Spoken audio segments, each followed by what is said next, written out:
em Pediatria e Genética, também pela Universidade Federal do Paraná, e doutor em Genética, também pela Universidade Federal do Paraná.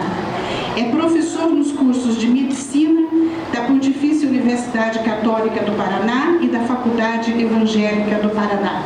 É diretor do Centro de Aconselhamento e Laboratório Genética em Curitiba. Professor Dr. Salmo Raskin, a palavra é sua.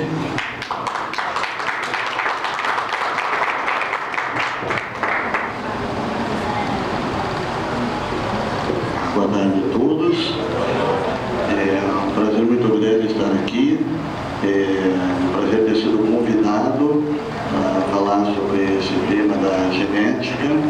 Eu fico muito contente que hoje, por um esforço de cidadania, existam essas datas, como o Dia Internacional, que hoje é comemorado, e todos nós reunidos aqui fazendo a nossa parte, pessoas se esforçando para que o mundo seja um pouco menos injusto para quem tem necessidades especiais. A minha fala vai ser bastante rápida, na verdade. E eu trouxe alguns slides para mostrar para vocês uma luta que ela tem exatamente 9 anos. E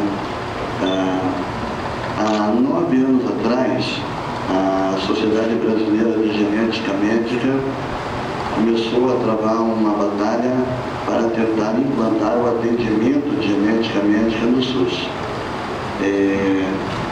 Essa luta ela foi assim muito difícil e durante uma década praticamente nós não conseguimos quase nada. Essa que é a grande verdade. E as doenças genéticas são doenças raras e 70% das doenças raras são de causa genética. Então, se nós tivéssemos um atendimento adequado para as pessoas com doenças genéticas no Brasil, nós poderíamos fazer muito por muitas pessoas. Mas, infelizmente, a realidade é que esse país, até o exato momento que nós estamos falando aqui, praticamente ignora as pessoas que têm doenças genéticas. Eu, como presidente da Sociedade Brasileira de Genética Médica, que fui durante 4 anos, tive a oportunidade de inúmeras vezes ir ao Ministério da Saúde para tentar fazer com que pudesse haver um atendimento de genética às pessoas que dependem do SUS. Eu quero lembrar que dos 200 milhões de brasileiros, 150 milhões dependem totalmente do SUS. Então é a enorme maioria dos brasileiros. E essas pessoas, elas não dispõem de praticamente nada da área de genética. Eu costumo dizer que é um paradoxo assim, muito grande, porque se você tem um plano de saúde, ou se você tem condições financeiras, no Brasil você tem um atendimento de genética do primeiro mundo. Mas se você não tem um plano de saúde, não tem condições financeiras, você tem um atendimento de genética do século XVIII. Não há área na medicina no Brasil que haja uma discrepância tão grande entre esses dois setores como a genética médica. Pedi então para passar os slides, ou se quiser me passar aqui para me passar, pode passar. Esse aqui é um primeiro slide mostrando um dos aspectos por que o atendimento de genética no Brasil deveria ser levado a sério. Eu disse um dos aspectos, porque um dos aspectos da genética são as anomalias congênitas, pessoas que nascem com malformações. Repito, essa é apenas uma das questões da genética, mas vamos nos aprofundar um minuto nessa questão, porque se fosse só para atender as pessoas com anomalias congênitas, já faria muito sentido ter um atendimento de genética no SUS. Reparem que, desde o ano de 1999, então 14 anos, as anomalias congênitas são a segunda maior causa de mortalidade no Brasil. Esses dados são do Ministério da Saúde. Então nós vivemos num país, sei que aqui temos representantes das mais diversas entidades governamentais, mas eu acho que se nós não assumirmos os nossos erros e as nossas culpas, então nós não poderemos progredir. Nós vivemos num país onde o Ministério da Saúde, em 1999, chega à conclusão que a segunda maior causa de mortalidade infantil no país são as anomalias congênitas, e em 2013 não tomou nenhuma atitude ainda para combater isso. Então, num país desenvolvido, quando há uma tendência para que uma determinada causa passe a ser a segunda causa de mortalidade infantil, 5, 10, 15 anos antes, já começam os planejamentos, para que quando isso se torne uma realidade, já possa haver um plano para atendimento. No Brasil, infelizmente, é o contrário. Próximo. As anomalias congênitas afetam 5 a 10% dos nascidos. Pega o número, então, de nascimentos no Brasil por ano e você vai ter uma ideia de quantas pessoas por ano, novos casos de anomalia congênita vão existir. E essas pessoas estão, do ponto de vista do atendimento genético, completamente desamparadas. Para ter uma ideia, no estado do Paraná, na cidade de Curitiba, que é uma das cidades mais desenvolvidas do Brasil, pelo menos disse assim, para você fazer um simples exame dos cromossomos, estou falando do exame laboratorial mais simples que existe na área de genética e que existe há 56 anos. Para você fazer um exame desse na rede pública, existe uma fila de 1 ano e meio de espera. Então, talvez não precisasse falar mais muita coisa, pudesse talvez até encerrar a minha fala aqui, né? O que falar então das análises mais sofisticadas, que hoje existem mais de 4.000 exames diferentes na área de genética para auxiliar as pessoas. 23% das admissões hospitalares pediátricas são por anomalias congênitas, trocando em miúdos. 1 em cada 4 crianças que internam no hospital interna por causa de consequências das anomalias congênitas. Como que pode o país não ter uma política nacional para atendimento dessa situação? Quem tem uma anomalia congênita fica mais tempo internado, dá mais custos para o sistema de saúde, né? De modo que implantar um atendimento de genética na saúde pública seria infinitamente mais barato do que o preço que já se paga hoje em dia para o atendimento feito da maneira como é. Próximo.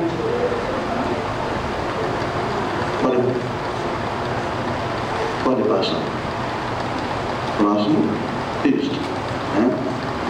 Aqui tem um pequeno histórico, realmente não vou entrar em tantos detalhes, mas só para vocês compreenderem a trajetória dessa nossa luta de tentativa de implantação do atendimento de genética no SUS, a especialidade de genética médica que poucos conhecem.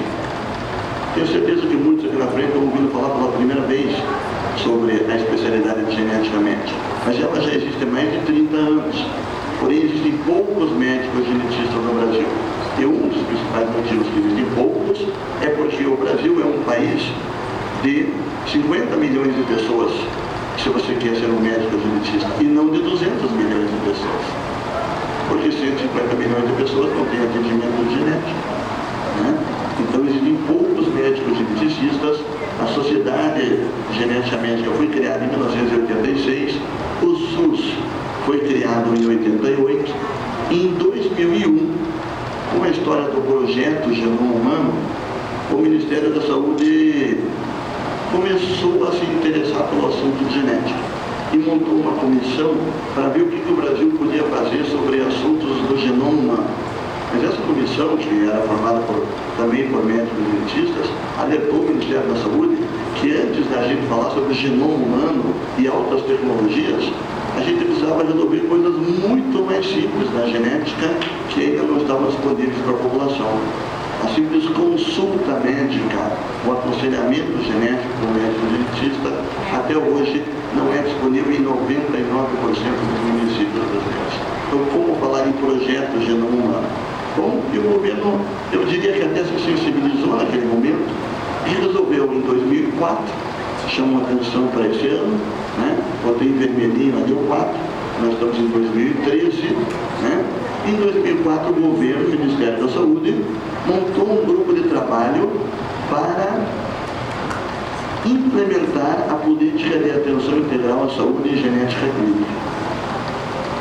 Em 2004, próximo, eu trouxe um slide especial aqui para mostrar um parágrafo dessa portaria, número 2380, que dizia assim, que instituía um grupo de trabalho para implantar a genética no SUS e que esse grupo teria o prazo máximo de 180 dias para fazer isso.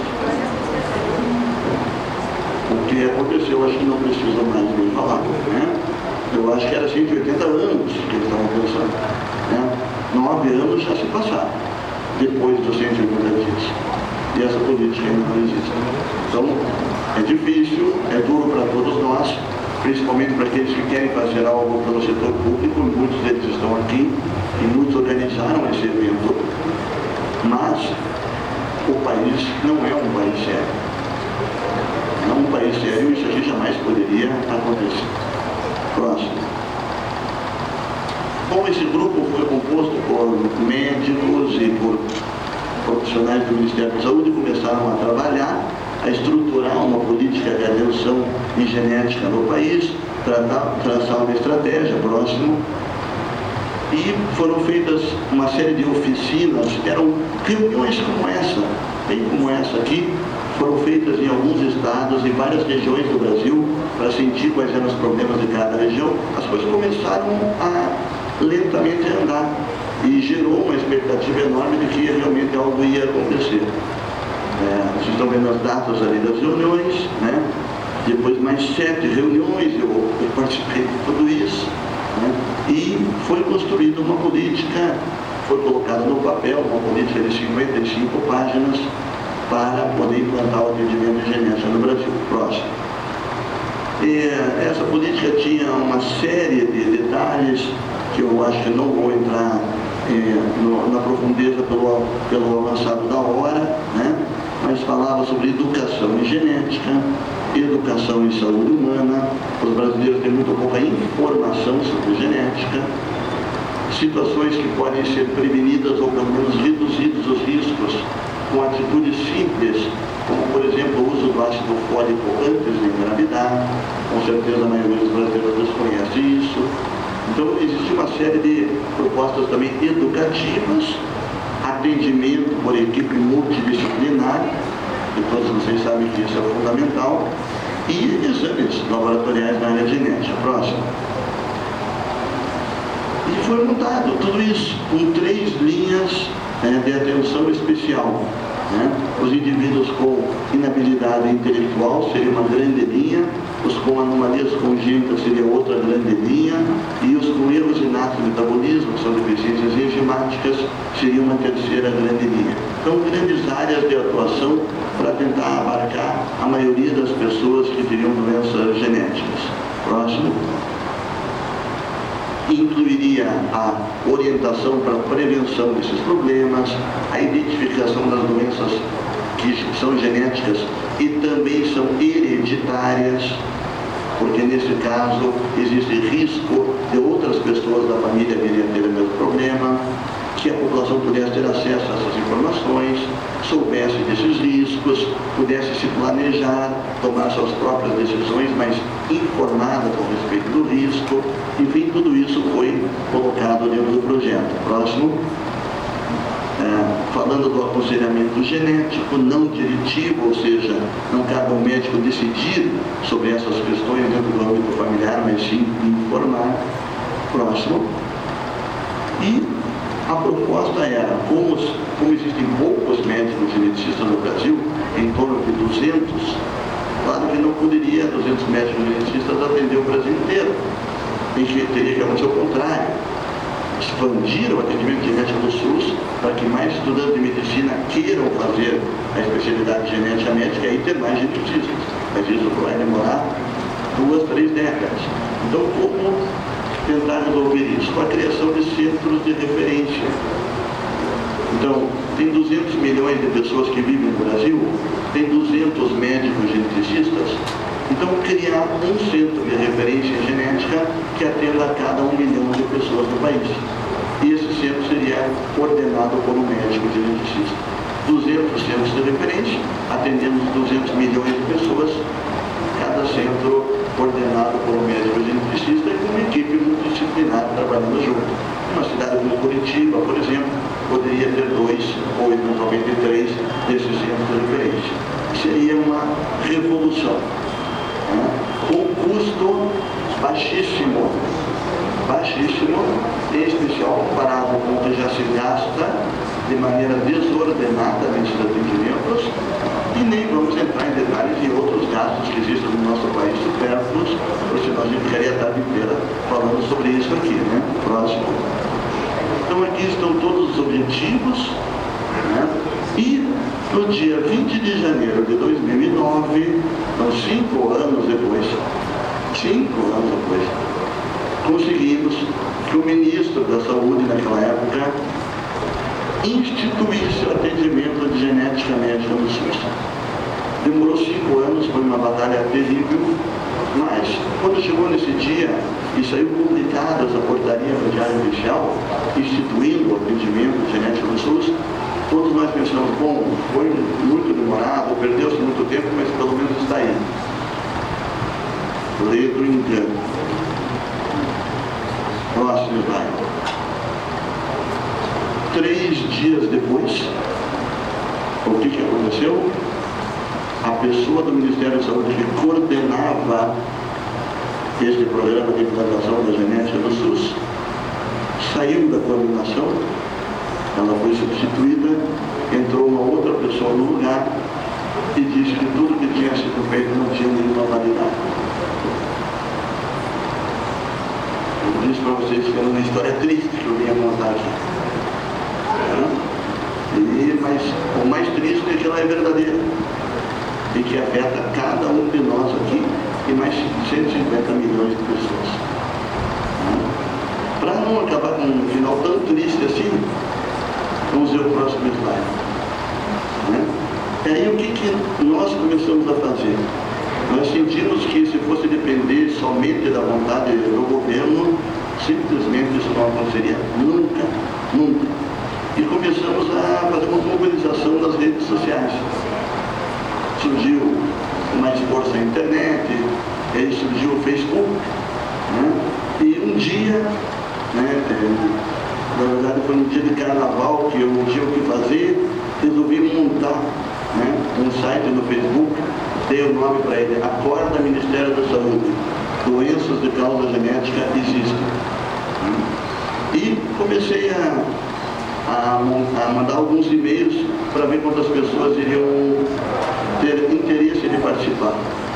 E em 3 semanas tinham 10 mil pessoas. Ou seja, há uma demanda reprimida no Brasil para atendimento de genética inacreditável. E aí nós começamos a fazer uma série de atividades. Por exemplo, agora em outubro nós comemoramos, entre aspas, 9 anos desde que o ex-ministro da Saúde, Humberto Costa, publicou aquela portaria em 2004 dizendo que em 180 dias a genética seria incluída no SUS. Então, e fizemos mais uma série de atividades e, entre elas, envio de e-mails para encher as caixas postais, né? E outras coisas mais pequenas que a gente pode fazer. Próximo. E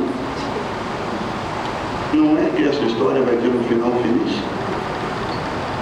Quase inacreditável, ainda não temos certeza, né? Porque quem passou por tudo isso é gato escaldado. Mas, olha só a data, 20 de novembro de 2013. O que aconteceu nesse dia?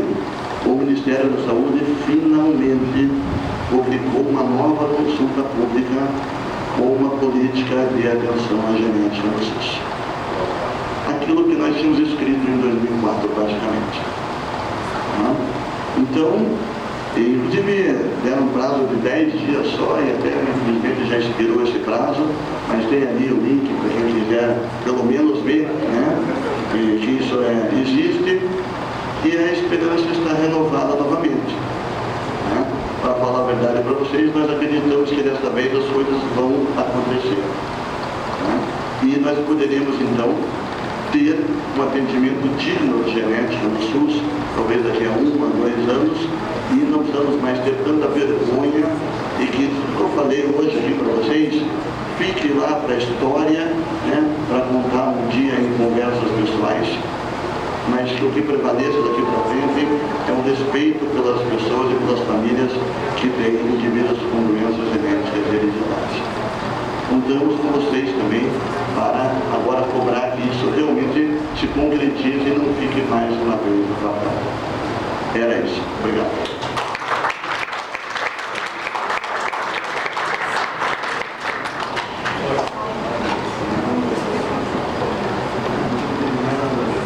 A Leomar está homenageando o Dr. Saulo com a lembrança aqui.